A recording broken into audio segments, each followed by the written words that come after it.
আমাদের এই মৌলিক পর্যাবৃত্তিক ধর্ম এবং রাসায়নিক বন্ধন চ্যাপ্টারের শুরুতেই তোমাদেরকে জানা লাগবে যে আমরা জানি আমাদের দুনিয়াতে মৌলের সংখ্যা হচ্ছে 118টি।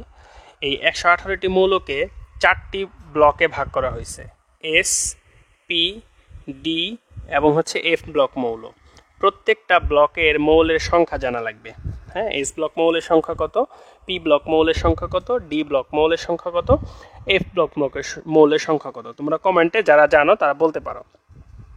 এই 118টা মৌলকে আমরা হচ্ছে 7টা পর্যায়ে এবং হচ্ছে 18টা গ্রুপে ভাগ করছি, 18টা গ্রুপে ভাগ করছি, তাই না? এদের মধ্যে গ্রুপ 1কে কি বলা হয়? ক্ষার ধাতু। গ্রুপ 1কে বলা হয় ক্ষার ধাতু। গ্রুপ 2কে কি বলা হয়? মৃৎ ক্ষার ধাতু। গ্রুপ 2কে কি বলা হয়? মৃৎ ক্ষার ধাতু। গ্রুপ 15কে কি বলা হয়? নিকটোজেন। গ্রুপ 15কে কি বলা হয়? নিকটোজেন। গ্রুপ 16কে কি বলা হয়? চালকোজেন। গ্রুপ 17কে কি বলা হয়? হ্যালোজেন। গ্রুপ 18কে কি বলা হয়? নিষ্ক্রিয় গ্যাস। গ্রুপ 18কে কি বলা হয়? নিষ্ক্রিয় গ্যাস বা হচ্ছে নোবেল গ্যাস। গ্রুপ 18কে বলা হয় নিষ্ক্রিয় গ্যাস বা নোবেল গ্যাস। এই নিষ্ক্রিয় গ্যাস বা নোবেল গ্যাসের ব্যবহার খুব সুন্দর করে পড়া লাগবে। নিষ্ক্রিয় গ্যাস বা নোবেল গ্যাসের ব্যবহার খুব সুন্দর করে পড়া লাগবে। আমাদের এস ব্লক মৌল হচ্ছে গ্রুপ 1 এবং হচ্ছে গ্রুপ 2 এবং গ্রুপ 18র শুধুমাত্র হিলিয়াম। গ্রুপ 18র শুধুমাত্র হিলিয়াম। পি ব্লক মৌল হচ্ছে আমাদের গ্রুপ 13 থেকে শুরু করে গ্রুপ 18। গ্রুপ 13 থেকে শুরু করে গ্রুপ 18।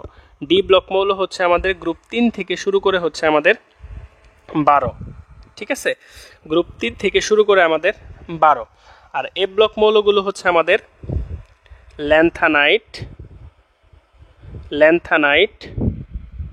ল্যান্থানাইট মৌলকে কি বলা হয়? বিরল মৃত্তিকা মৌল। ল্যান্থানাইটদের কি বলা হয়? বিরল মৃত্তিকা মৌল। ল্যান্থানাইটদের কি বলা হয়? বিরল মৃত্তিকা মৌল। আর হচ্ছে অ্যাক্টিনাইটস। আচ্ছা, ল্যান্থানাইট মৌল কয়টা? 15টা। অ্যাক্টিনাইটস মৌল কয়টা? 15টা।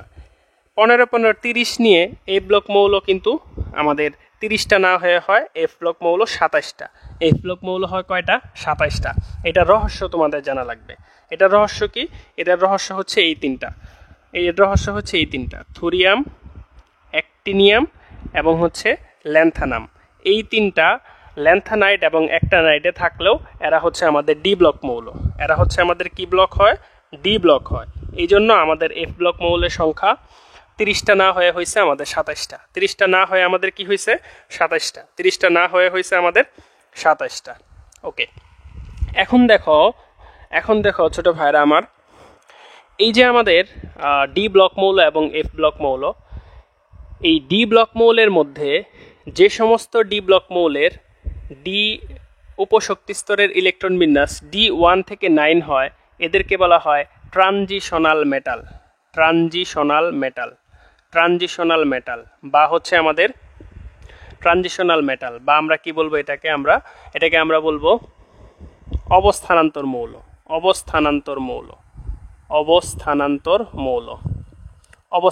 মৌল। তাহলে এরা হচ্ছে আমাদের অবস্থানান্তর মৌল। আর এফ ব্লকের মধ্যে যাদের F1 থেকে 13 তাদেরকে বলা হয় আন্ত অবস্থানান্তর মৌল। তাদেরকে কি বলা হয়? আন্ত অবস্থানান্তর মৌল। বুঝতেই পারতেছো বন্ধুরা, ছোট ভাইয়েরা আমার, কি জানতেছি আমরা জানতেছি হচ্ছে বিভিন্ন মৌলের পরিচয়। তোমাদের এই চ্যাপ্টারের প্রথম টপিক হচ্ছে বিভিন্ন মৌলের পরিচয় সম্পর্কে জানা লাগবে। ওকে, তাহলে এই হচ্ছে আমাদের অবস্থানান্তর মৌল আর হচ্ছে আন্ত অবস্থানান্তর মৌল। এই যে আমাদের 4টা ব্লক আছে, এদের মধ্যে এস ব্লক এবং পি ব্লক, এই দুটাকে একসাথে বলা হয় আদর্শ মৌল। একসাথে কি বলা হয়? আদর্শ মৌল বা প্রতিরূপী মৌল। ইংরেজিতে বলা হয় রিপ্রেজেন্টেটিভ এলিমেন্টস। ইংরেজিতে কি বলা হয়? রিপ্রেজেন্টেটিভ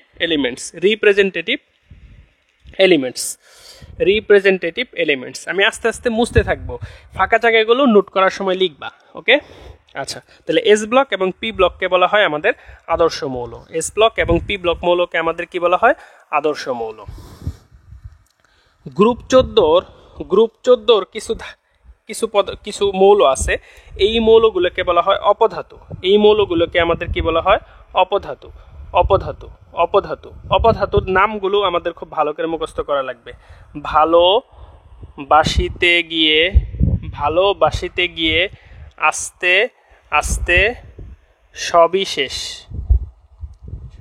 2 4 6 সবই গেল। হ্যাঁ, ভালোবাসিতে গিয়ে আস্তে আস্তে সবই গেল। এইগুলা হচ্ছে আমাদের অপধাতু। এগুলা হচ্ছে আমাদের কি বলতো? অপধাতু। অপধাতু 7টা নাম খুব ভালো করে পড়া লাগবে। অপধাতু 7টা নাম খুব ভালো করে পড়া লাগবে, ঠিক আছে? গেলিয়াম না, সরি ভাইয়া, গ্যালিয়াম না, এটা হচ্ছে আমাদের জার্মেনিয়াম। তাহলে অপধাতুর নামগুলো আমাদের খুব ভালো করে জানা লাগবে। ওকে, আচ্ছা, আরও কিছু জানা লাগবে। আমি শুধু তোমাদেরকে টেমপ্লেটটা দিয়ে দিচ্ছি। মুদ্রা ধাতু কে 3টা, হ্যাঁ, সিলভার, কপার আর হচ্ছে আমাদের গোল্ড। আমাদের নরম ধাতু কে নরম ধাতু কে পাবে না পাবে না পাবে না পাবে না আচ্ছা, এরপরে আমাদের নরম ধাতু পড়লাম। এরপরে হচ্ছে আমাদের তরল ধাতু। ফ্রান্সে গিয়ে হাজি সাইজ, এটা হচ্ছে আমাদের তরল ধাতু, নরম ধাতু। এরপরে হচ্ছে আমাদের মুদ্রা ধাতু। এরপরে দুষ্টু মৌল কে এটা জানা লাগবে। হ্যাঁ, দুষ্টু মৌল কে এটা জানা লাগবে। হ্যাঁ, দুষ্টু মৌল কে বলো তো? দুষ্টু মৌল কে। তারপরে হচ্ছে নিকৃষ্ট ধাতু কে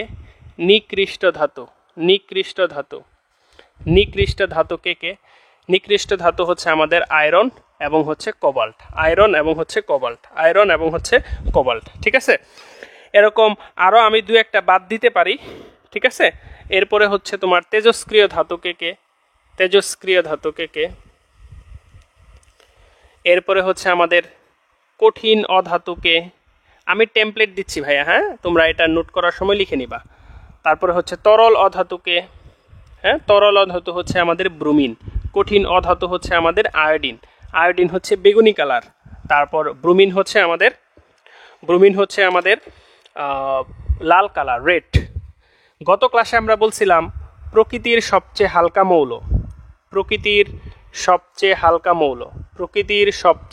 হালকা মৌল। হ্যাঁ, কমেন্ট করো, তোমারও পড়া হয়ে যাবে। এটা হচ্ছে আমরা ইয়াতে বলছিলাম। তাহলে প্রকৃতির সবচেয়ে ভারী মৌলকে, সবচেয়ে হালকা মৌল আমরা পড়ছি। প্রকৃতির সবচেয়ে ভারী মৌল হচ্ছে ইউরেনিয়াম। ধাতুদের মধ্যে ঘনত্ব কার সবচেয়ে বেশি? অসমিয়াম। ধাতুদের মধ্যে ঘনত্ব কার সবচেয়ে কম? স্ক্যান্ডেনিয়াম। এটা নিয়ে আমি আর টাইম নষ্ট করতে চাচ্ছি না, আমি তোমাদেরকে বুঝাইতে পারছি তোমাদের কি পড়তে হবে। এটা হচ্ছে তোমার প্রথম টপিক। আমাদের মৌল সম্পর্কে ভালো ধারণা নেওয়া লাগবে, মৌল সম্পর্কে চেনা লাগবে। এটা হচ্ছে আমাদের প্রথম টপিক। আমি ক্লাসের শুরুতেই বলছিলাম আমাদের মৌলগুলোকে আমরা 4টা ব্লকে ভাগ করছি: S block, D block, P block এবং হচ্ছে এফ ব্লক। প্রত্যেকের সাধারণ ধর্ম ভালো করে পড়া লাগবে। রাসায়নিক ধর্ম নিয়ে সাধারণত কৃষিতে প্রশ্ন আসে নাই, তো আমাদেরকে সাধারণ ধর্মগুলা খুব ভালো করে পড়া লাগবে। ওকে, আচ্ছা, এদের মধ্যে আমাদের যে এস ব্লকের সাধারণ ধর্ম পড়বা, পি ব্লকের সাধারণ ধর্ম পড়বা। পি ব্লকের সাধারণ ধর্ম ভালো করে পড়বা তো অবশ্যই। পি ব্লক থেকে এই কথাগুলো একটু ভালো করে মনে রাখবা যে পি ব্লকের মৌলগুলো পরিবর্তনশীল জারণ মান দেখাইতে পারে। পি ব্লকের মৌলগুলো ডায়মার তৈরি করতে পারে, প্রশম অক্সাইড তৈরি করতে পারে। ব্যাখ্যা তোমরা পাবা পরে, আপাতত এই 3টা কথা একটু পি ব্লক থেকে ভালো করে জেনে নিবা। ঠিক আছে, পরিবর্তনশীল জারণ মান দেখাইতে পারে, ডায়মার তৈরি করতে পারে এবং প্রশম অক্সাইড তৈরি করতে পারে। পি ব্লক থেকে এই 3টা কথা একটু ভালো করে জানবা। এরপরে আমাদের যে অবস্থানান্তর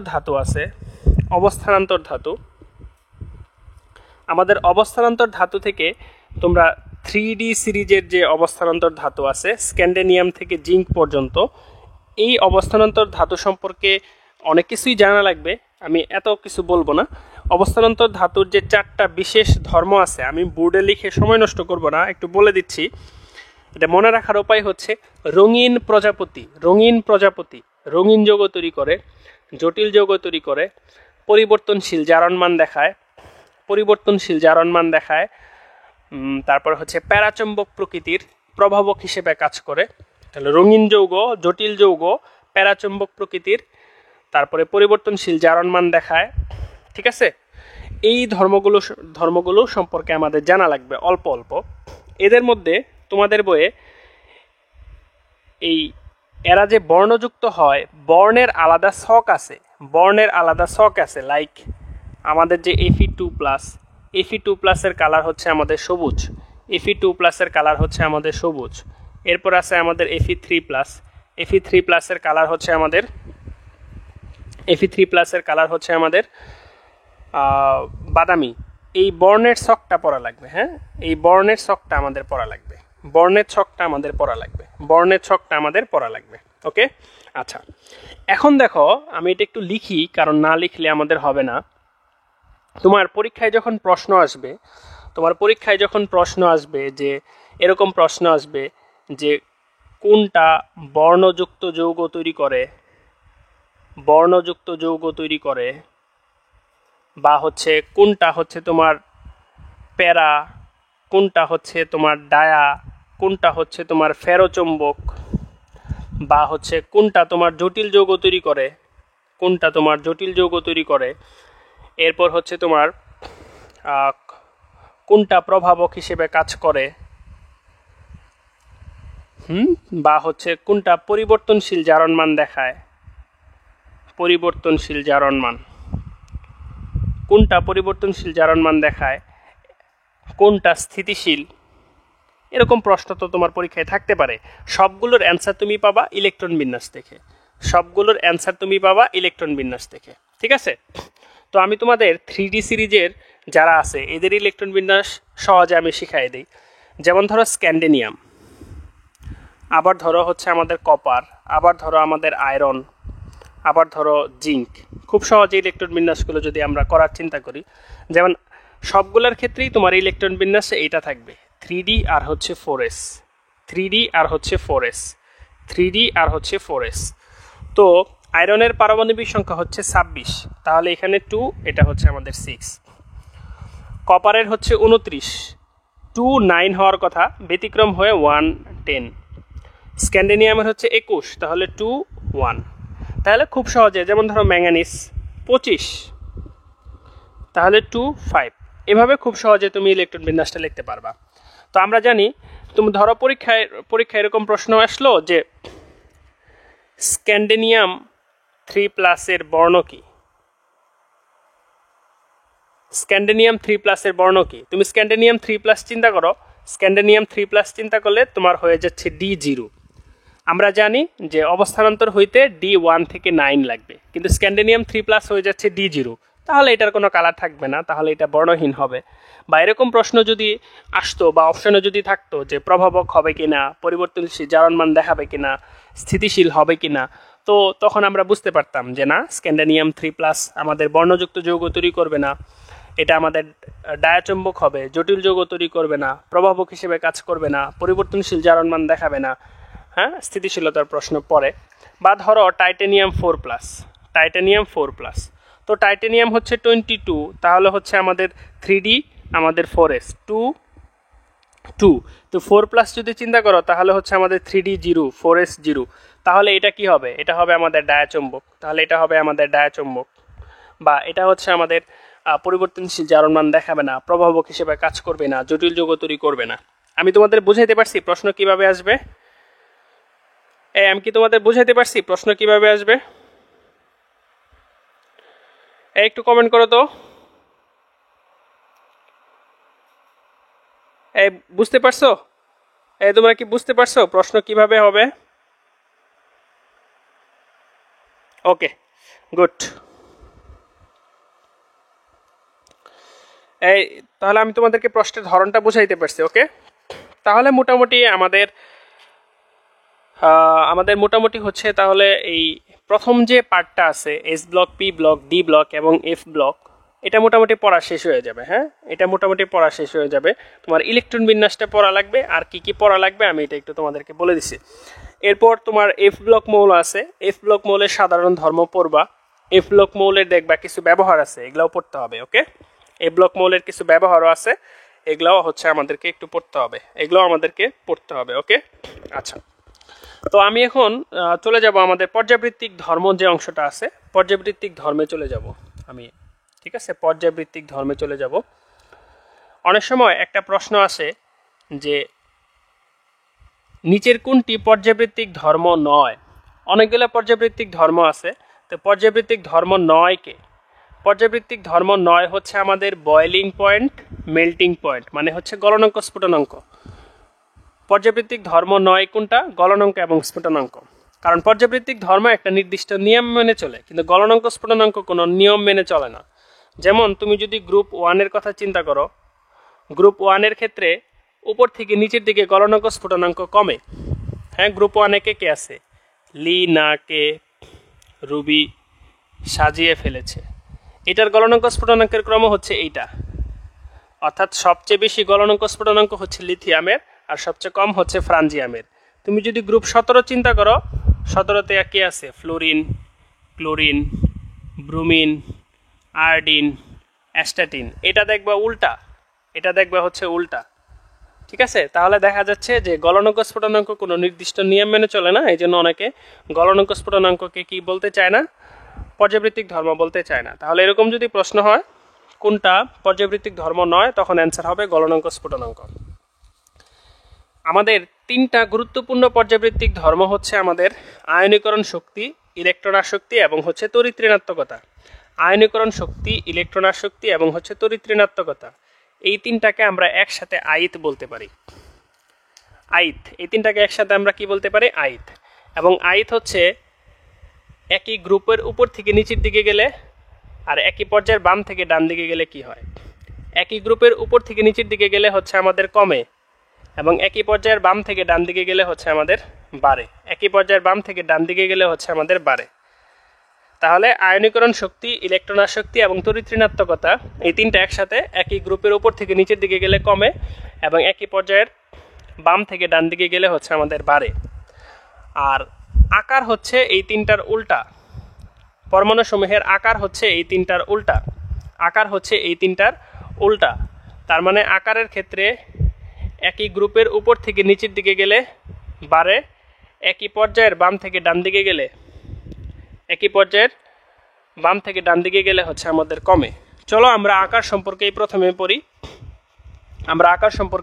পড়ি। দেখো, পরীক্ষায় যখন আকার নিয়ে প্রশ্ন আসবে, তুমি প্রথমে ইলেকট্রন বিন্যাস করবা, তাহলে তুমি অ্যান্সার পাওয়া যাবা কোনটার আকার ছোট, কোনটার আকার বড়। ইলেকট্রন বিন্যাস দিয়ে যদি সমাধান করতে না পারো, ইলেকট্রন বা প্রোটন সংখ্যা দেখবা, ইলেকট্রন বা প্রোটন সংখ্যা দেখবা। যেমন একটা কোশ্চেন যদি আমি করি যে নিচের কোনটি সবচেয়ে ক্ষুদ্র? অপশন এ দিলাম বেরিলিয়াম 2+, অপশন বিতে দিলাম ক্যালসিয়াম 2+, অপশন সিতে দিলাম সোডিয়াম প্লাস, অপশন ডিতে দিলাম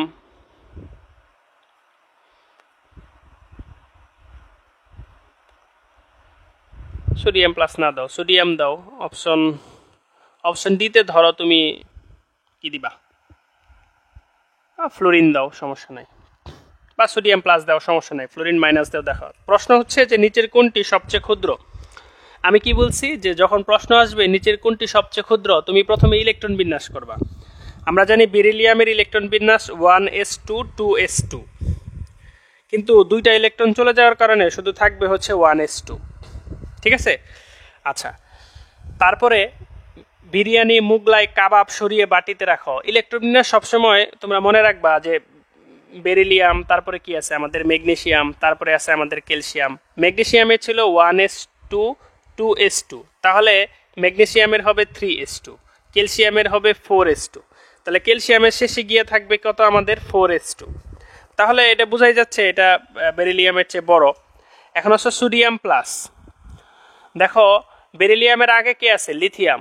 লিথিয়ামের ইলেকট্রন বিন্যাস কত? 1s2, তারপর হচ্ছে 2s1।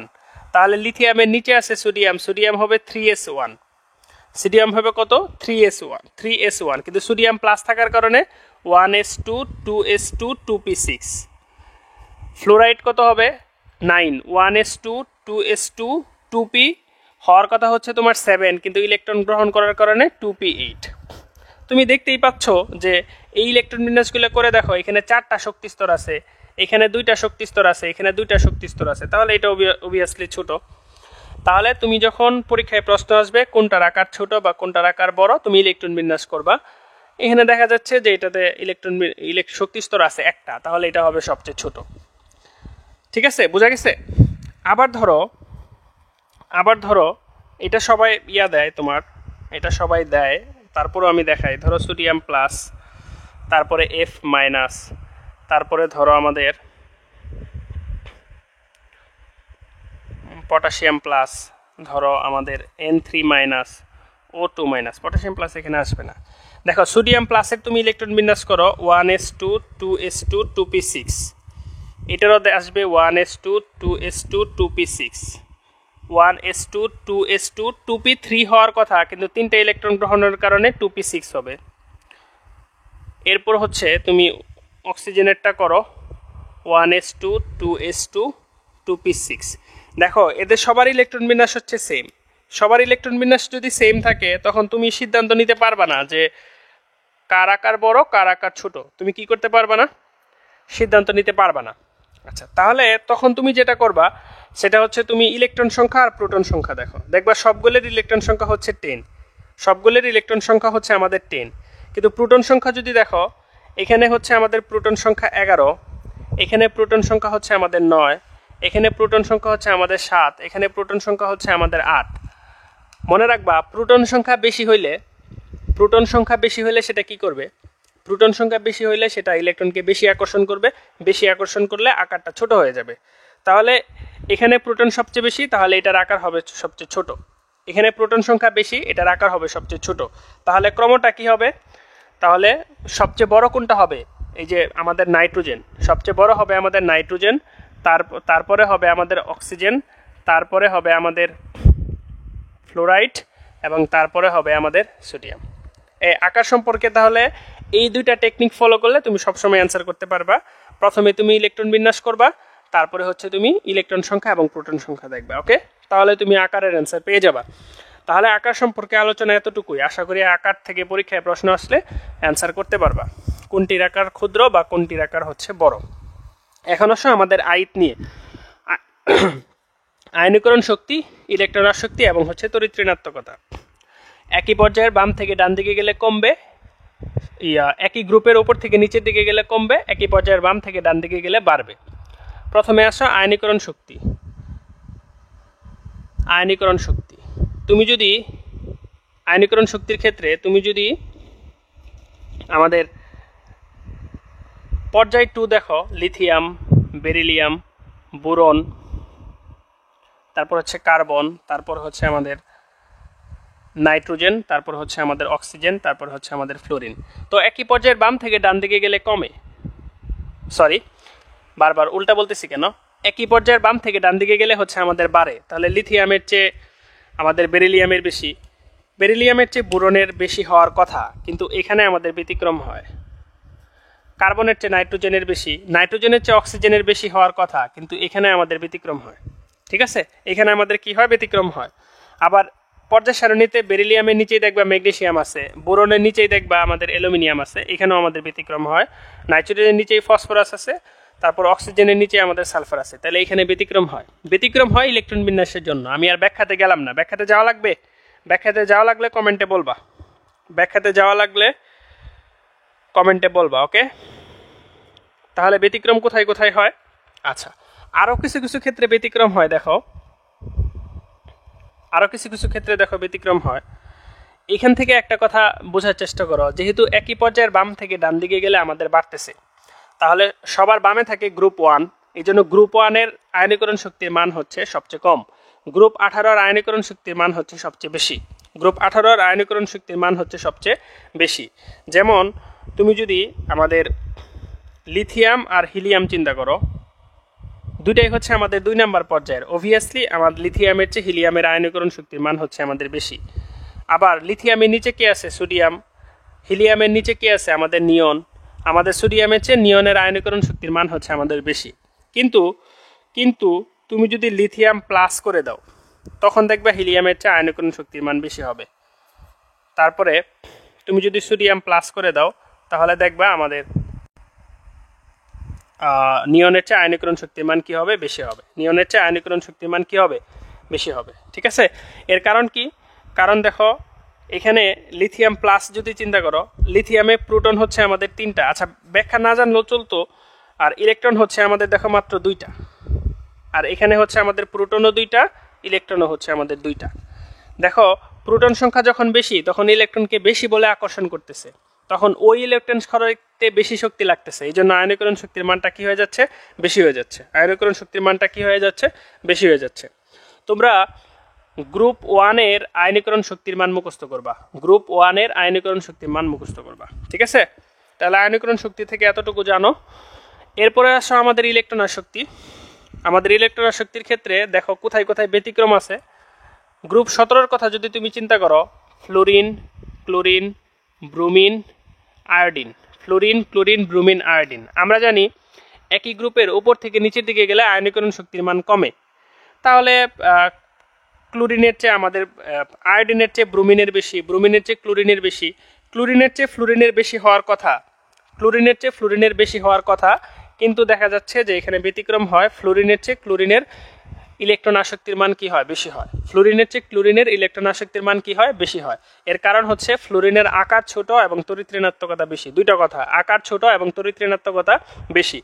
গ্রুপ 16 কথা যদি চিন্তা করো তুমি, কি আছে?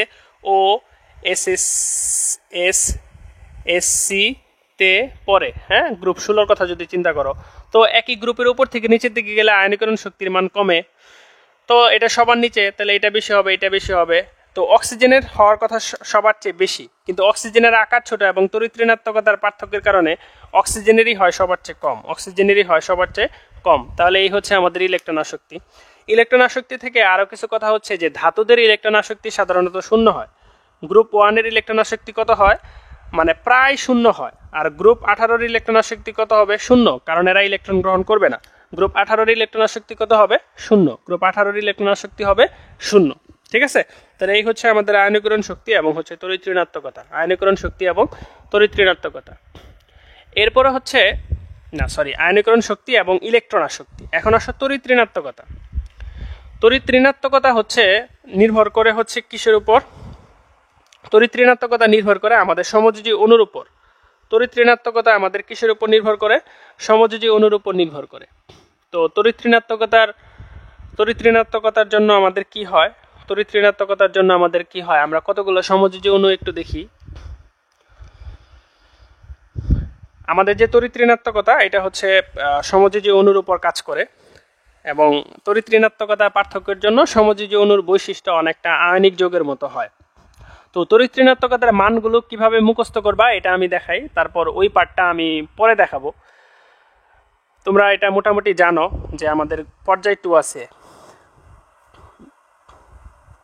কি কি আছে? Lithium, beryllium, carbon, nitrogen, oxygen, তারপর হচ্ছে আমাদের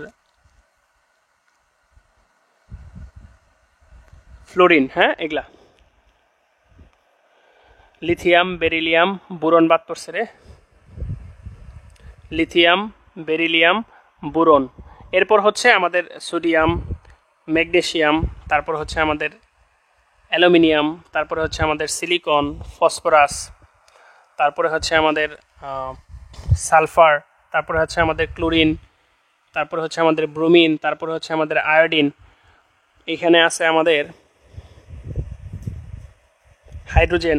আমি বোর্ডে যে কটা লিখছি এই সবগুলার ইলেকট্রন তড়িৎ ঋণাত্মকতার মান মুখস্থ করতে হবে। সবগুলার তড়িৎ ঋণাত্মকতার মান কি করতে হবে? মুখস্থ করতে হবে। ঠিক আছে?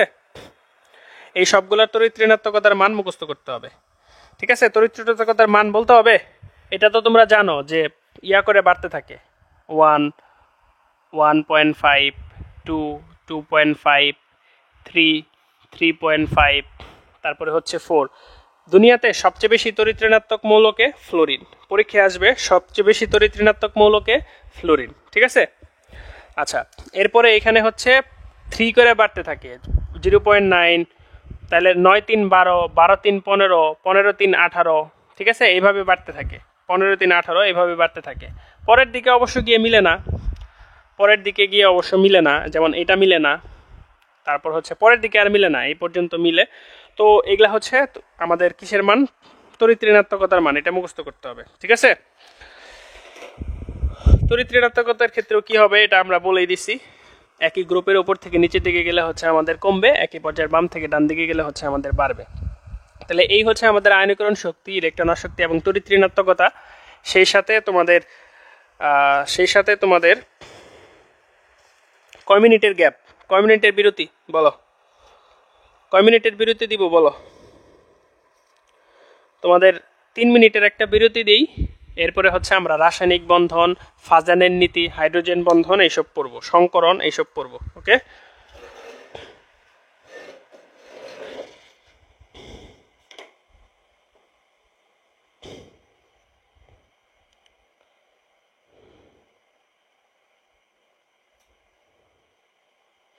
তো তোমাদের 3 মিনিটের একটা বিরতি। আচ্ছা, অনেকে বলতেছে 2 মিনিট বিরতি চাই না, গুড। এই পোলাপানের ইয়া বাড়ছে, এদের ক্যাপাবিলিটি বেড়ে গেছে, গুড।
হ্যাঁ, না না, কেন উপরে, কেন না তো।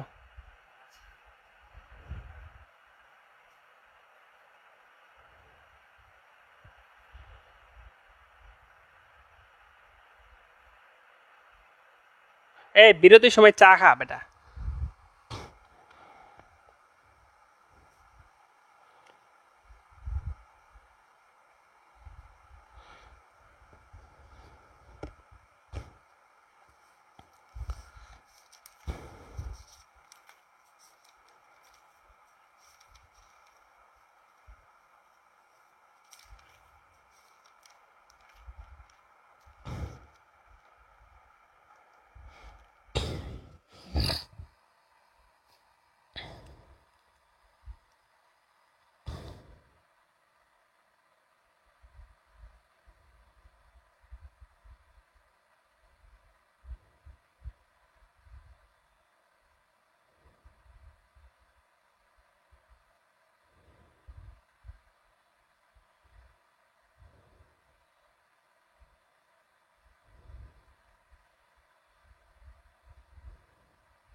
দেখো, এখন আমাদের পড়ার বিষয় হচ্ছে, আমরা এখন যেটা পড়বো সেটা খুবই ইম্পর্টেন্ট। তোমাদের বিরতি শেষ, বিরতি শেষে আবার স্বাগত।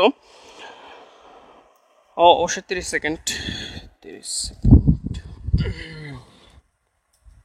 দেখো, এখন আমরা যেটা পড়বো সেটা হচ্ছে অক্সাইডের প্রকৃতি। অক্সাইডের প্রকৃতি। দেখো অক্সাইড সমূহকে বিভিন্নভাবে ভাগ করা যায়। তো তোমাদের পরীক্ষার জন্য যেটা সবচেয়ে বেশি ইম্পর্টেন্ট সেটা হচ্ছে আমাদের অম্ল ক্ষার ধর্মের উপর ভিত্তি করে অক্সাইড সমূহকে আমরা 3 ভাগে ভাগ করতে পারি।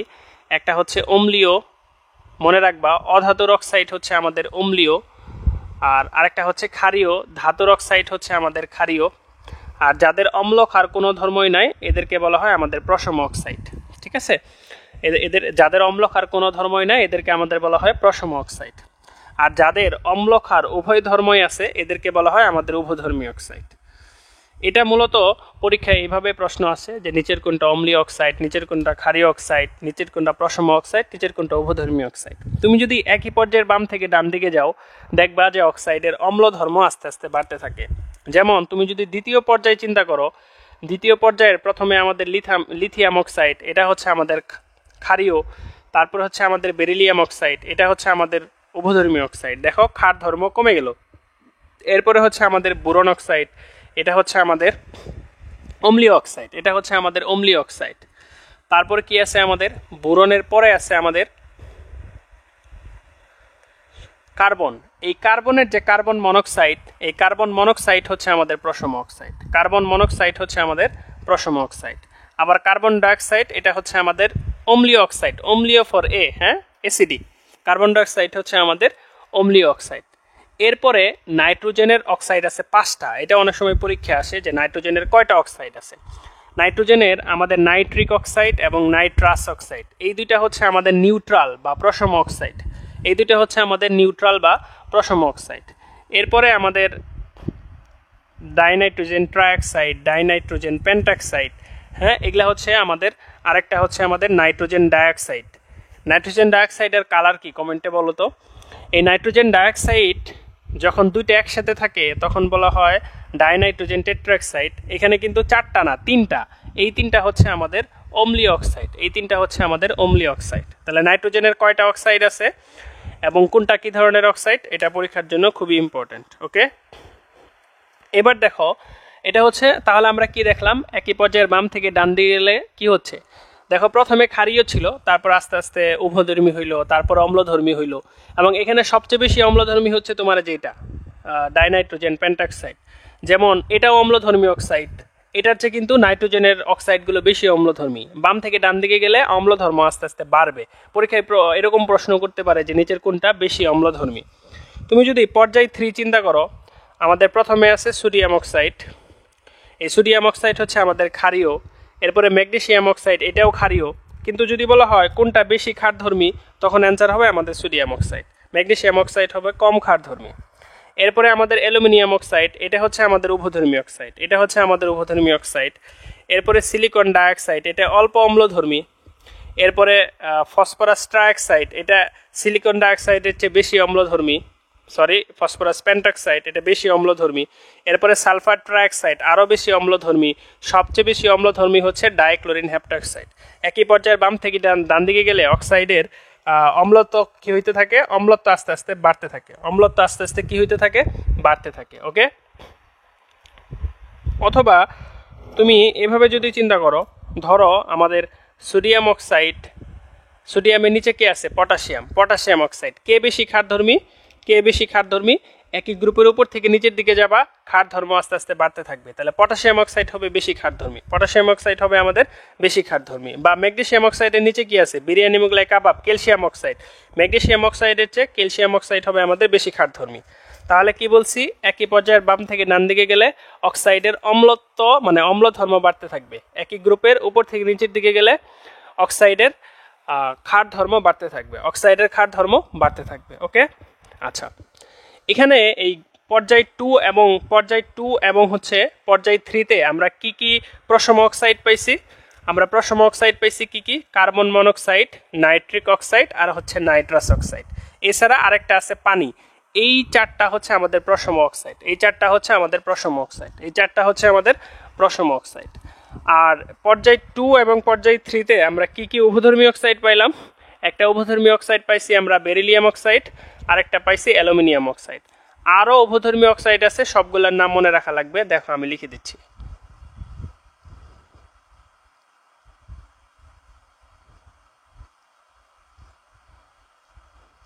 এই সবগুলো হচ্ছে আমাদের উভধর্মী অক্সাইড, ঠিক আছে? এই সবগুলো হচ্ছে আমাদের উভধর্মী অক্সাইড। এই অক্সাইডগুলো কি করতে হবে? মুখস্থ করতে হবে কোনটা উভধর্মী অক্সাইড। আচ্ছা, এবার দেখো আরও কিছু অক্সাইড আছে, যেমন এটা আমরা পড়লাম, এটা সোডিয়ামের একটা অক্সাইড। দেখো এটা সোডিয়ামের একটা অক্সাইড। দেখো এখানে অক্সিজেনের পরিমাণ বেশি এবং অক্সিজেনের পরিমাণ হচ্ছে ধাতুর সমান। অক্সিজেনের পরিমাণ ধাতুর সমান থাকলে এইসব অক্সাইডকে বলা হয় পারঅক্সাইড। এসব অক্সাইডকে বলা হয় পারঅক্সাইড। তাহলে এটা হচ্ছে আমাদের সাধারণ অক্সাইড, এটা হচ্ছে আমাদের পারঅক্সাইড, এটা হচ্ছে আমাদের পারঅক্সাইড। তোমরা জানো অলরেডি সাধারণ অক্সাইডে অক্সিজেনের জারণ মান -2 আর পারঅক্সাইডে হচ্ছে -1, পারঅক্সাইডে হচ্ছে -1। আবার দেখো সেম সোডিয়ামের কথাই দেখো, NaO2 বা হচ্ছে আমাদের KO2, যেখানে অক্সিজেনের পরিমাণ বেশি থাকে এদেরকে বলা হয় সুপার অক্সাইড, এদেরকে বলা হয় সুপার অক্সাইড, এদেরকে বলা হয় সুপার অক্সাইড। এদেরকে কি বলা হয়? এদেরকে বলা হয় সুপার অক্সাইড, এদেরকে বলা হয় সুপার অক্সাইড। সুপার অক্সাইডে অক্সিজেনের জারণ মান হচ্ছে -1/2। আবার দেখো এই অক্সাইডটা যদি দেখো, যেখানে অক্সিজেনের পরিমাণ কম থাকে এটাকে বলা হয় সাব অক্সাইড, যেখানে অক্সিজেনের পরিমাণ কম থাকে এটাকে বলা হয় সাব অক্সাইড। আবার তুমি যদি ম্যাঙ্গানিজ অক্সাইড চিন্তা করো, যেখানে অক্সিজেনের পরিমাণ বেশি থাকে এটাকে বলা হয় পলি অক্সাইড, এটাকে বলা হয় পলি অক্সাইড, এটাকে বলা হয় পলি অক্সাইড। এই যৌগটা যদি তুমি চিন্তা করো Fe3O4, এখানে আসলে দুইটা অক্সাইড আছে, একটা হচ্ছে FeO আর একটা হচ্ছে Fe2O3। একইভাবে আমাদের Pb3O4, এই অক্সাইডগুলোকে আমাদের বলা হয় মিশ্র অক্সাইড। এই অক্সাইডগুলোকে কি বলা হয়? এই অক্সাইডগুলোকে বলা হয় মিশ্র অক্সাইড, এই অক্সাইডগুলোকে বলা হয় মিশ্র অক্সাইড, ঠিক আছে? এই অক্সাইডগুলো সম্পর্ক মাঝে মাঝে পরীক্ষায় আসে, এগুলো জেনে রাখতে হবে, ঠিক আছে? তাহলে মৌলের অক্সাইডের প্রকৃতি থেকে আমাদের মূল মেসেজটা হচ্ছে একই পর্যায়ের বাম থেকে ডান দিকে গেলে অক্সাইডের অম্ল ধর্ম আস্তে আস্তে বাড়তে থাকবে, অম্ল ধর্ম আস্তে আস্তে কি হতে থাকবে? বাড়তে থাকবে। ওকে, আচ্ছা। তো সেই সাথে এর সাথে সাথে আমরা চলে যাব কোথায়? এর সাথে সাথে আমরা চলে যাব রাসায়নিক বন্ধন অংশে। রাসায়নিক বন্ধন অংশে কি কি ধরনের প্রশ্ন আসে? রাসায়নিক বন্ধনের বেসিক আলোচনা তোমরা জানো। রাসায়নিক বন্ধন কয় ধরনের? হ্যাঁ, আয়নিক বন্ধন, সমযোজী বন্ধন, সন্নিবেশ সমযোজী বন্ধন, এদের মধ্যে পার্থক্য আছে। এই পার্থক্যগুলো হচ্ছে আমাদেরকে পড়তে হবে, ঠিক আছে? বিশেষ করে আমাদের সমযোজী বন্ধনের যে সিগমা বন্ধন এবং পাই বন্ধন, এটার পার্থক্য পড়তে হবে। সিগমা বন্ধন এবং পাই বন্ধনের পার্থক্য পড়তে হবে, আমি বললাম না। তো আমাদের প্রশ্নটা হচ্ছে যে একটা যৌগ দেওয়া থাকবে, এখানে কি বন্ধন আছে এটা তোমাকে চিন্তা করতে হবে। যেমন এগুলা তোমরা যদিও পারো, তারপরও জাস্ট হচ্ছে তোমরা কিভাবে চিন্তা করবা এটা বুঝাই দেওয়া। যেমন ধরো অ্যামোনিয়া, এখানে নাইট্রোজেন এবং হাইড্রোজেন আছে, অর্থাৎ দুইটাই অধাতু আছে। তাহলে এখানে আছে আমাদের সমযোজী বন্ধন, এখানে আমাদের কি আছে? শুধুমাত্র সমযোজী বন্ধন আছে। ওকে, আচ্ছা। এরপরে ধরো এই টপিকটা একটু পরে পড়াইলে আমাদের জন্য একটু সুবিধা হবে। এই টপিকটা একটু পরে পড়াইলে সুবিধা হবে। তোমরা আরেকটু বুঝে নাও, তারপরে আমরা পড়াইলে একটু সুবিধা পাবো আমরা। দেখো, বাদ দাও। তাহলে আমাদের এখনকার টপিক হচ্ছে যে ধরো আমরা রাসায়নিক বন্ধন সম্পর্কে জানছি যে আয়নিক বন্ধন আছে আর সমযোজী বন্ধন আছে। কিন্তু তোমাদের একটা কথা জানা লাগবে যে দুনিয়াতে কোনো যৌগই 100% আয়নিক না, কোনো যৌগই 100% সমযোজী না। তো সমযোজী যৌগের বৈশিষ্ট্য আয়নিকের মতো হইতে পারে, সমযোজীর বৈশিষ্ট্য আয়নিকের মতো হইতে পারে। এটা আমরা কি দিয়ে ব্যাখ্যা করতে পারি? এটা আমরা ব্যাখ্যা করতে পারি পোলারিটি দিয়ে। আবার আয়নিক যৌগের বৈশিষ্ট্য হইতে পারে সমযোজীর মতো, সমযোজীর মতো। এটা আমরা কি দিয়ে ব্যাখ্যা করতে পারি? পোলার আয়ন দিয়ে। একটা সমযোজী যৌগের দুইটা মৌলের তড়িৎ ঋণাত্মকতার পার্থক্য যখন 0 হয়, তখন সেটা হয় অপোলার সমযোজী বা বিশুদ্ধ সমযোজী। যেমন আমাদের দ্বিপরমাণুক যে অণুগুলো আছে, হাইড্রোজেন, অক্সিজেন বা হচ্ছে আমাদের ক্লোরিন, এগুলো হচ্ছে বিশুদ্ধ সমযোজী। এরপরে তড়িৎ ঋণাত্মকতার পার্থক্য যদি লেস দেন 0.5 হয়, যেমন এখানে কার্বনের তড়িৎ ঋণাত্মকতা 2.5, হাইড্রোজেনের তড়িৎ ঋণাত্মকতা 2.1, তাহলে পার্থক্য হচ্ছে 0.4। ঠিক আছে, এগুলোও হচ্ছে আমাদের অপোলার সমযোজী, এগুলোও হচ্ছে আমাদের অপোলার সমযোজী। কিন্তু তড়িৎ ঋণাত্মকতার পার্থক্য যদি 0.5 থেকে 1.7 এর মধ্যে হয়, যেমন ধরো আমাদের হাইড্রোজেন ক্লোরাইড বা হচ্ছে আমাদের পানি বা হচ্ছে আমাদের অ্যামোনিয়া, যেমন নাইট্রোজেনের হচ্ছে আমাদের 3, হাইড্রোজেনের হচ্ছে 2.1, পার্থক্য হচ্ছে আমাদের 0.9, তাহলে হচ্ছে 0.5 থেকে 1.7 এর মধ্যে হয়েছে, এদেরকে বলা হয় পোলার সমযোজী। এবং পোলার সমযোজীর বৈশিষ্ট্য অনেকটা আয়নিকের মতো হয়, বৈশিষ্ট্য অনেকটা কিসের মতো হয়? আয়নিকের মতো হয়। হাইড্রোজেন ফ্লোরাইড এটা একটা সমযোজী যৌগ, কিন্তু তড়িৎ ঋণাত্মকতার পার্থক্য হচ্ছে 1.9, মানে এটা হচ্ছে পার্থক্যটা হচ্ছে আমাদের 1.7 এর চেয়ে বেশি। 1.7 এর চেয়ে যখন বেশি হয় তখন হচ্ছে আমাদের এই বৈশিষ্ট্যটা অনেকটা কিসের মতো হবে? আয়নিকের মতো হবে। তাহলে হাইড্রোজেন ফ্লোরাইডের বৈশিষ্ট্য কিসের মতো হবে? উত্তর হচ্ছে আয়নিকের মতো হবে। এখান থেকে পরীক্ষায় প্রশ্ন কিভাবে আসবে যে নিচের কোনটা বিশুদ্ধ সমযোজী, নিচের কোনটা অপোলার সমযোজী, কোনটা পোলার সমযোজী, কোনটার মানে কি বলে কোনটা বেশি পোলার, আর বেশি পোলার হলে কি হবে? বৈশিষ্ট্য কার মতো হবে? বেশি পোলার হলে বৈশিষ্ট্য হবে আয়নিকের মতো। বোঝা গেছে? বোঝা গেছে? বেশি পোলার হলে বৈশিষ্ট্য কার মতো হবে? আয়নিকের মতো হবে। এবার দেখো আয়নিক যৌগের বৈশিষ্ট্য কখন সমযোজীর মতো হবে? আয়নিক যৌগের বৈশিষ্ট্য কখন সমযোজীর মতো হবে এটা আমরা ব্যাখ্যা করতে পারি পোলার আয়ন দিয়ে। এটা বিস্তারিত আমি যাব না। পোলার আয়ন বেশি হলে বৈশিষ্ট্যটা কার মতো হবে? সমযোজীর মতো হবে। পোলার আয়ন কখন বেশি হবে? তুমি প্রথমে দেখবা চার্জ, ক্যাটায়ন এবং অ্যানায়ন দুইটারই চার্জ বেশি হইলে পোলার আয়ন বেশি হবে। দুইটারই চার্জ বেশি হইলে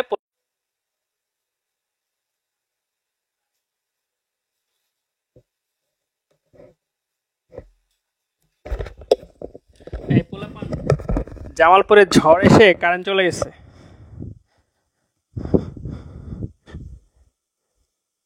আমাদের জামালপুরে ঝড় এসে কারেন্ট চলে গেছে একদম।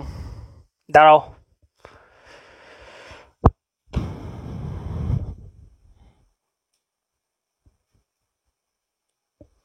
আমাকে দেখা যাচ্ছে?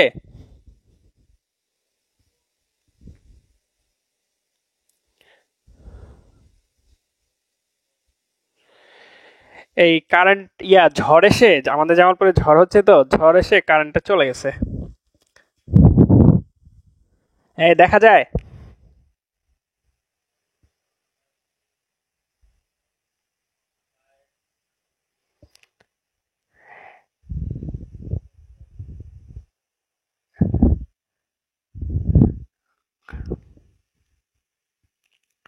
এই পোলাপান একটা নিউ কমেন্ট করো তো। তো মনে হয় আগের কমেন্ট দেখা যাচ্ছে, বোঝা যায়?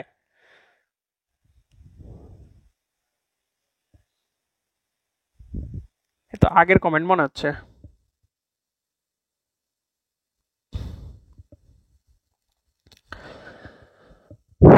আচ্ছা দেখো, যেহেতু কারেন্ট চলে গেছে আমি একটু দ্রুত বলে দেই তোমরা কি কি পড়বা।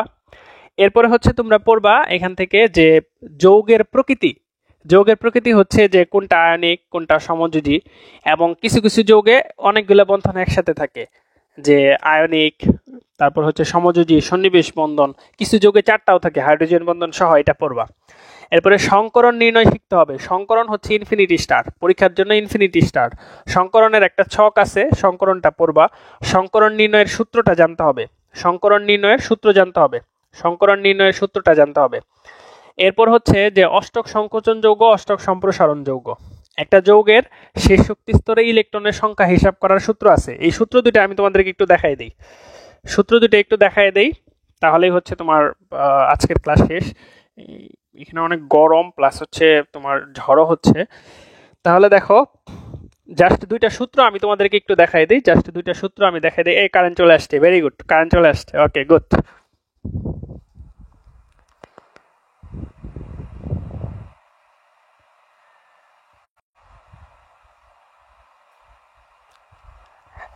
কারেন্ট চলে আসছে, ওকে। একটু 1 মিনিট টাইম দাও, আমরা আবার শুরু করতেছি। আজকে ক্লাসে অনেক ইন্টারাপ্ট হচ্ছে,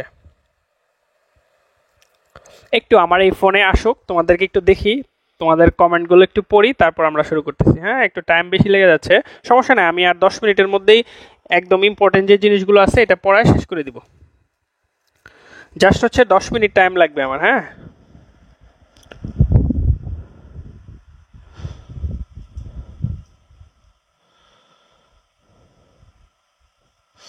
ওকে। দেখো আমরা যেটা বলতেছিলাম যে এখানে আমরা তো যে বলতেছিলাম পোলার আয়ন, আর হচ্ছে আমরা পোলারিটি বলে ফেলছি, এখন হচ্ছে পোলার আয়ন বলতেছিলাম। পোলার আয়নটা 1 মিনিটে শেষ। পোলার আয়ন বুঝতে হইলে তুমি প্রথমে দেখবা হচ্ছে চার্জ বেশি হলে পোলার আয়ন বেশি হবে। পোলার আয়ন বেশি হলে বৈশিষ্ট্য সমযোজীর মতো হবে, গলনাঙ্ক স্ফুটনাঙ্ক কম হবে, পানিতে দ্রবণীয়তা কম হবে। এরপরে ক্যাটায়নের আকার ছোট হলে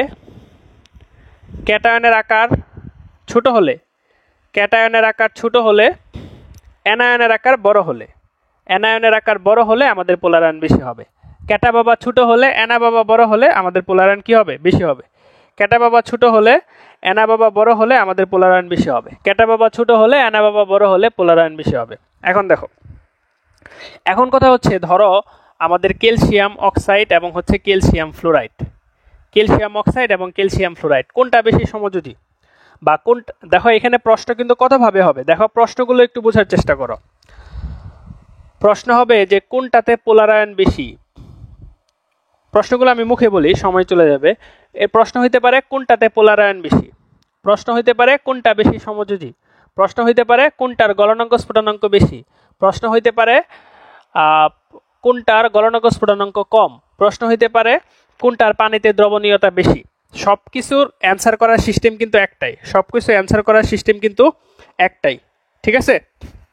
দেখো এখানে তুমি যদি চিন্তা করো, দেখো এখানে তোমার ধাতু আছে সেম, তাহলে ধাতু নিয়ে তোমার চিন্তা করার দরকার নাই। আচ্ছা, এখন অধাতু হচ্ছে অক্সিজেন আর হচ্ছে ফ্লোরিন। তুমি যদি আগেই আকার নিয়ে চিন্তা করো তাহলে কিন্তু তুমি অ্যান্সার করতে পারবে না। তোমাকে প্রথমে চিন্তা করতে হবে চার্জ নিয়ে।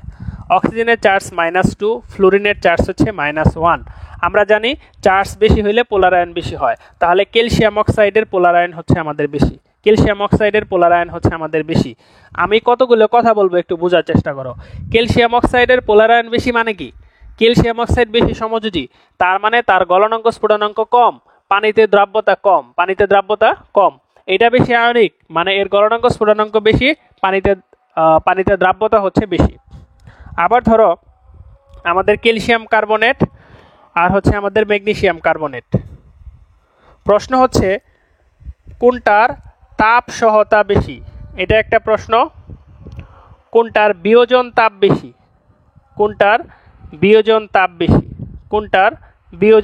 বেশি, এটা একটা প্রশ্ন। এখন বোঝার চেষ্টা করো। দেখো এখানে আমাদের এই কার্বনেটটা হচ্ছে আমাদের অ্যানায়ন, এটা হচ্ছে সেম, তাহলে এটা নিয়ে তোমার চিন্তা করে লাভ নাই। তোমার চিন্তা করতে হবে ক্যাটায়ন নিয়ে। ক্যালসিয়ামের চার্জ হচ্ছে +2, ম্যাগনেসিয়ামের চার্জ হচ্ছে +2, তাহলে চার্জ নিয়ে তোমার চিন্তা করে লাভ নাই। তোমার চিন্তা করতে হবে আকার নিয়ে। ক্যালসিয়াম এবং ম্যাগনেসিয়াম দুইটাই হচ্ছে গ্রুপ 2 হচ্ছে বিরিয়ানি, মুগলাই, কাবাব সরিয়ে বাটিতে রাখো। তাইলে তুমি দেখতে পাচ্ছ আমাদের ক্যালসিয়ামের সাইজ হচ্ছে বড়, ম্যাগনেসিয়ামের সাইজ হচ্ছে আমাদের ছোট। তাহলে ম্যাগনেসিয়াম হচ্ছে আমাদের ছোট। আমরা বলছি ক্যাটা বাবা ছোট হলে পোলার আয়ন বেশি হয়, তাহলে ম্যাগনেসিয়াম কার্বনেটের পোলার আয়ন হচ্ছে বেশি। ম্যাগনেসিয়াম কার্বনেটের পোলার আয়ন বেশি মানে এটা বেশি সমযোজী, মানে গলনাঙ্ক স্ফুটনাঙ্ক কম মানে তাপ সহ্য করতে পারে না, তাপ সহতা কম, তার মানে অল্প তাপে সে বিয়োজিত হয়ে যায়। বিয়োজন তাপ কম, তাহলে এটার বিয়োজন তাপ হচ্ছে বেশি, এটার বিয়োজন তাপ হচ্ছে বেশি। কোনটার বিয়োজন তাপ বেশি? এটার। ঠিক আছে? তাহলে ক্যাটা বাবা ছোট হলে অ্যানা বাবা বড় হলে পোলার আয়ন বেশি হবে। পোলার আয়ন বেশি হওয়া মানে কি? আমি শেষবারের মতো বলে দিচ্ছি, পোলার আয়ন বেশি হওয়া মানে বেশি সমযোজী মানে গলনাঙ্ক স্ফুটনাঙ্ক কম মানে কি? উদ্দায়িতা বেশি, সহজেই উড়ে যায়। তাপ সহতা কম, বেশি তাপ সহ্য করতে পারে না। বিয়োজন তাপ কম, অল্প তাপে বিয়োজিত হয়ে যায়। পানিতে দ্রবণীয়তা কম। ওকে, দেখো এখন হচ্ছে আমরা রাসায়নিক বন্ধন অংশের যেই পড়া, ওই পড়াতে চলে যাব। আশা করি বুঝাইতে পারছি। এটা অনেকেই বুঝে না, তো হচ্ছে বোঝানো কষ্ট হয়ে যায়।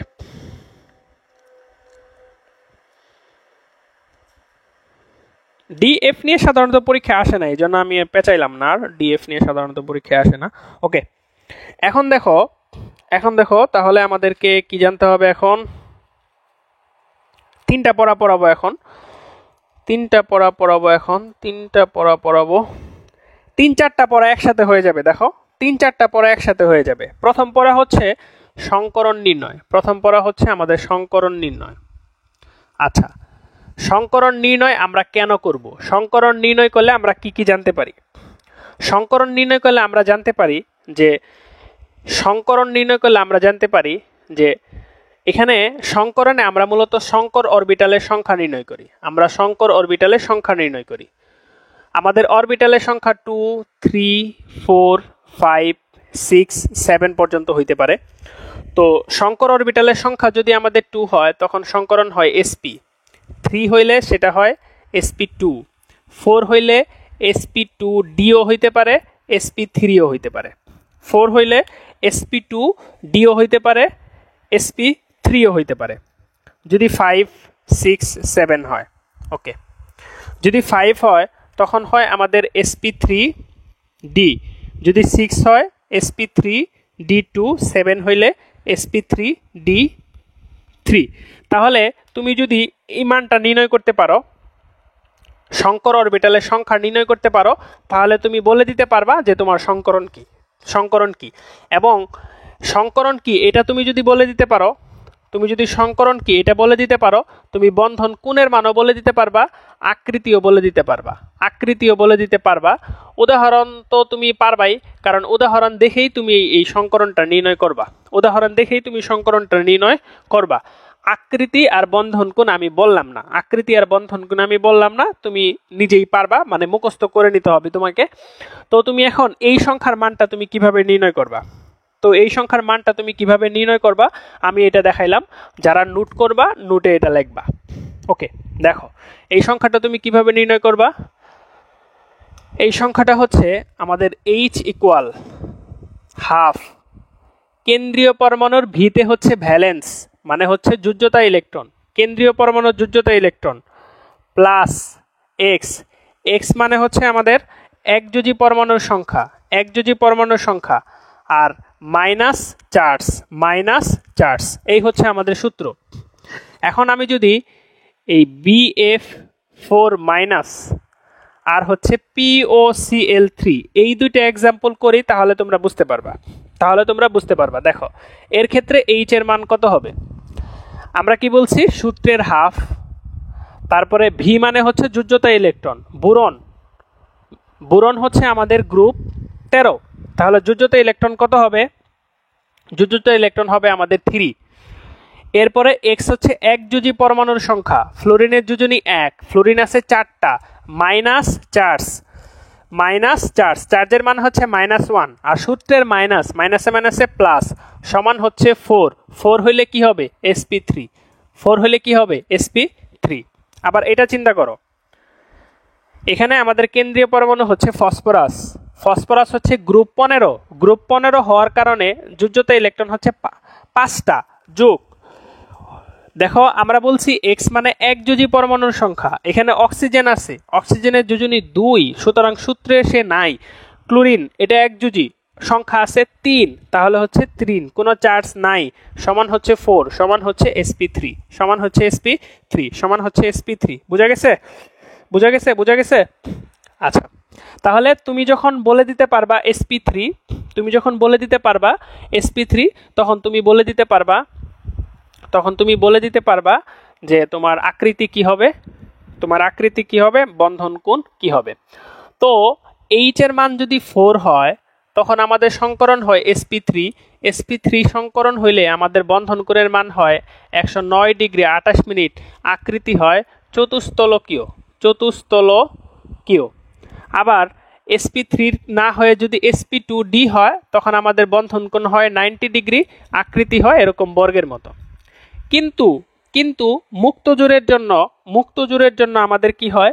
মুক্ত জোড়ের জন্য হচ্ছে আমাদের বন্ধন কোণের মান পরিবর্তন হয়।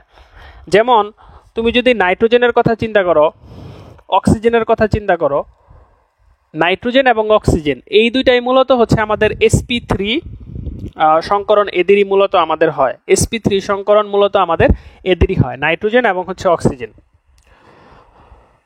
আর হচ্ছে এদিকে আমাদের কার্বনের হয়, যেমন CH4 বা সকল অ্যালকেন যে আছে এদের হচ্ছে আমাদের sp3 সংকরণ হয়, সকল অ্যালকেন যে আছে এখানে আমাদের sp3 সংকরণ হয়। এখন দেখো নাইট্রোজেনের যে NH3, নাইট্রোজেনের নিচে আছে ফসফরাস PH3, এই দুইটাতেই হচ্ছে আমাদের sp3 সংকরণ হয়, এই দুইটাতেই আমাদের sp3 সংকরণ হয়। বা NF3, এটাতেও আমাদের sp3 সংকরণ হয়, এটাতেও আমাদের sp3 সংকরণ হয়। ইভেন AS3, এইগুলাতে সবগুলোতে আমার sp3 সংকরণ হয়। অক্সিজেনের যেমন ধরো পানি, এখানে আমাদের sp3 সংকরণ হয়। বা হচ্ছে অক্সিজেনের নিচে কি থাকে, সালফার, হাইড্রোজেন সালফাইড, এগুলাতে আমাদের sp3 সংকরণ হয়, সবগুলোতে sp3 সংকরণ হয়। কিন্তু দেখা যাচ্ছে যে sp3 সংকরণ হইলেও এই নাইট্রোজেনের বন্ধন কোণের মান হয় 107 ডিগ্রি, পানির হয় তোমার 104.5 ডিগ্রি, তার মানে বন্ধন কোণের মান কম হয়, বন্ধন কোণের মান কি হয়, কম হয়, ঠিক আছে। আবার এটার হয় তোমার 92 এর মতো, এটার হয় 91 এর মতো, এটার আমার মনে নাই। তো বন্ধন কোণের মান কম হওয়ার কারণ কি, এখানে যে এক জোড়া করে মুক্তজোড় থাকে, এখানে দুই জোড়া করে মুক্তজোড় থাকে, এখানে দুই জোড়া করে মুক্তজোড় থাকে, এখানে দুই জোড়া করে মুক্তজোড় থাকে, এখানে তো ফ্লোরিনে 3 জোড়া মুক্তজোড় থাকে। তাহলে মুক্তজোড়ের কারণে আমাদের বন্ধন কোণের মান কি হয়, পরিবর্তন হয়, বন্ধন কোণের মানের কি হয়, পরিবর্তন হয়। তো এই বন্ধন কোণের মানগুলো মুখস্থ করতে হবে, বন্ধন কোণের মানগুলো মুখস্থ করতে হবে। কেন, আমি এখন ব্যাখ্যাতে গেলাম না। মুক্তজোড় থাকলে কি হয়, বন্ধন কোণের মান পরিবর্তন হয়, তো এটা পড়বা। আচ্ছা ওকে, তাহলে বন্ধন কোণের মান নির্ণয় করতে পারবা, অণুর সংখ্যা কি বলে আকৃতি বলতে পারবা, তারপরে হচ্ছে বন্ধন কোণ, আকৃতি, সংকরণ, এগুলা বলতে পারবা।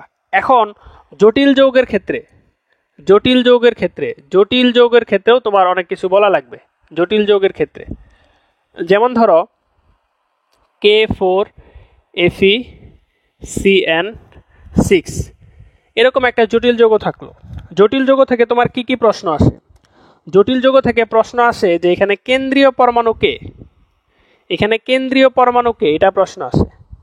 এখানে কেন্দ্রীয় পরমাণু কে, এটা প্রশ্ন আসে। এরপর প্রশ্ন আসে কেন্দ্রীয় পরমাণুর জারণ মান কত, কেন্দ্রীয় পরমাণুর জারণ মান কত।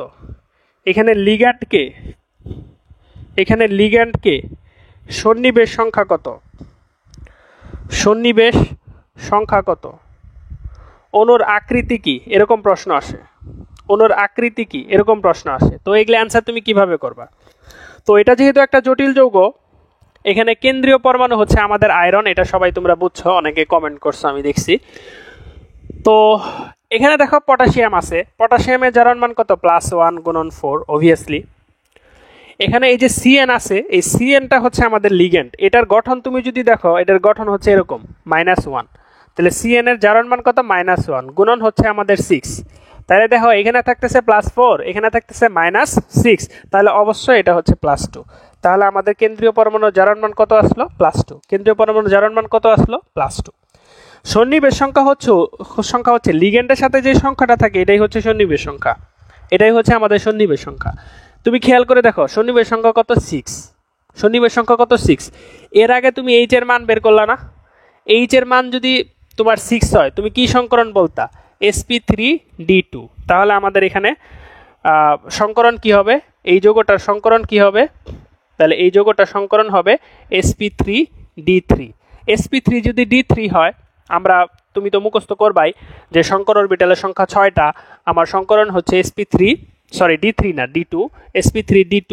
তাহলে আমাদের তোমার বন্ধন কোণ হবে 90 ডিগ্রি, 6 ষড়ভুজাকার, আকৃতি হবে ষড়ভুজাকার বা অষ্টতলিকীয়, ষড়ভুজাকার বা অষ্টতলিকীয়, ষড়ভুজাকার বা অষ্টতলিকীয়। তাহলে এটার আকৃতি কি হবে, ষড়ভুজাকার বা অষ্টতলিকীয়। ওকে, বুঝা গেছে।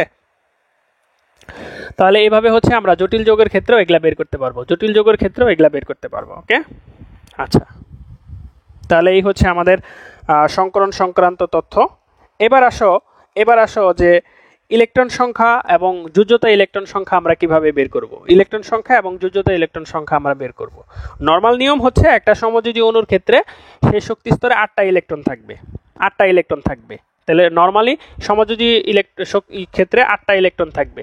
তো যদি ইলেকট্রন সংখ্যা হচ্ছে <8 হয়, এদেরকে বলা হয় অষ্টক সংকোচন যৌগ, অষ্টক সংকোচন। আর যদি 8টার বেশি হয় তখন এদেরকে বলা হয় অষ্টক সম্প্রসারণ। অষ্টক সম্প্রসারণ। তো সরাসরি ইলেকট্রন সংখ্যা হিসাবে আসতে পারে, আবার এরকম প্রশ্ন করতে পারে কোনটা অষ্টক সংকোচন কোনটা অষ্টক সম্প্রসারণ, এরকম প্রশ্ন করতে পারে। তো সূত্রটা দেখো, এটা সূত্রটা হচ্ছে যে শেষ শক্তি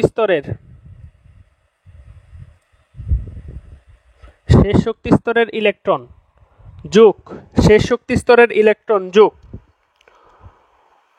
অন্য মৌলের যোজনী গুণন হচ্ছে সংখ্যা। অন্য মৌলের যোজনী গুণন হচ্ছে সংখ্যা। এটা হচ্ছে আমাদের ইলেকট্রন সংখ্যা।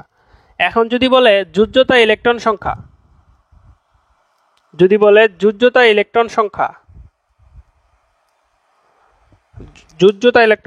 মুক্তজোড় ইলেকট্রন সংখ্যা,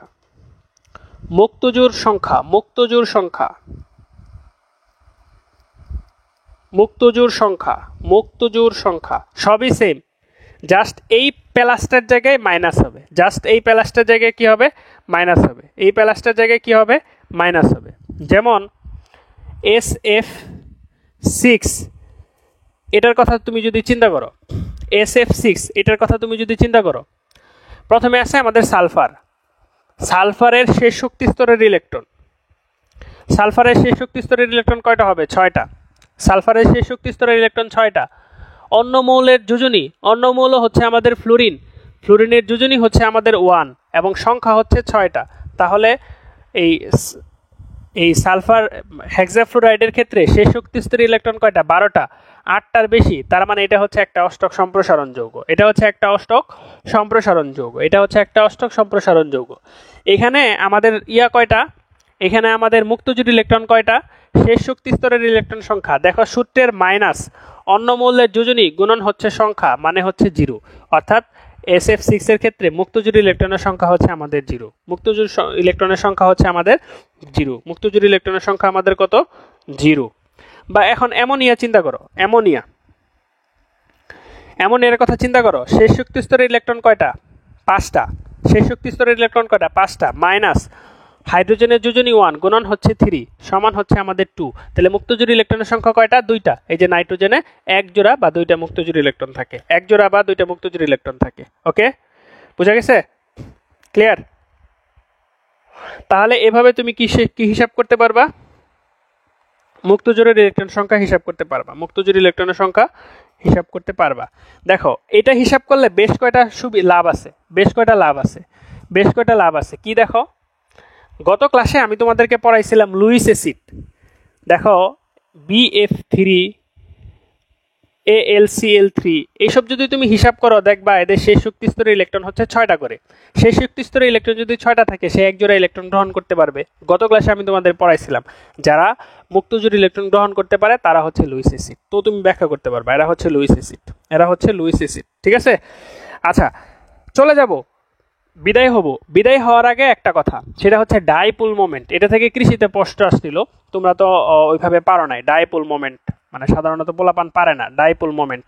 তো ডাইপোল মোমেন্ট আমি তোমাদেরকে পড়াবো না, জাস্ট খালি একটু বলে দিব যে কি ক্লো থাকলে তুমি অ্যান্সার করতে পারবা। ডাইপোল মোমেন্ট হচ্ছে মূলত সমযোজী অণুর ক্ষেত্রে এটা প্রযোজ্য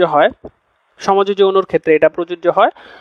দুইটা মৌলের তড়িৎ ঋণাত্মকতা পার্থক্য বেশি থাকলে আমাদের ডাইপোল মোমেন্ট থাকে। যেমন আমাদের পরিচিত পানি যে আছে, পানির ডাইপোল মোমেন্টের মান হচ্ছে 1.84 ডায়াপ্টর। এটা হচ্ছে আমাদের ডাইপোল মোমেন্ট। তো এখন ডাইপোল মোমেন্ট কার কত হবে এটা তো তোমার পরীক্ষায় আসবে না।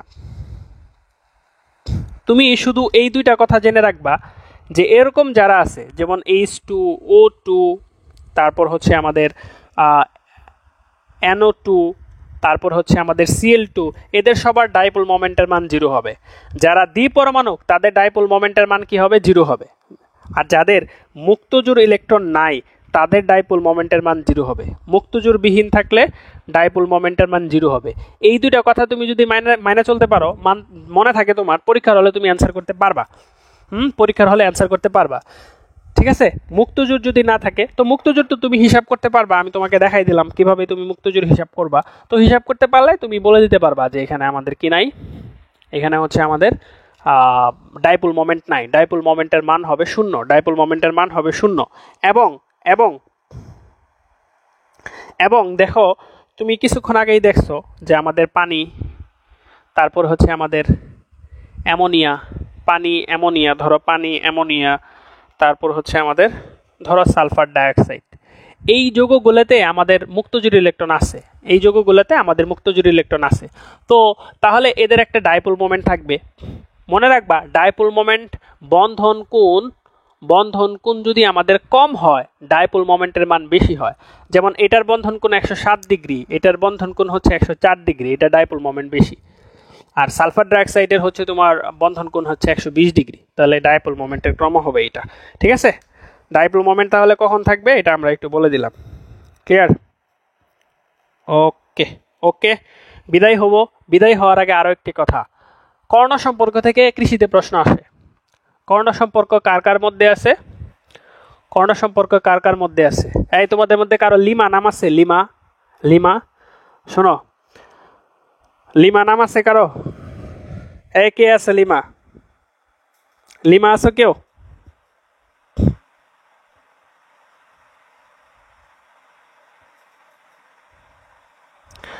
কর্ণ সম্পর্ক কার কার মধ্যে হয় এটা মনে রাখার উপায় হচ্ছে লিমা বেরিয়ে এলো, এটা আগেই বলতে চাইছিলাম, বউ সেজে।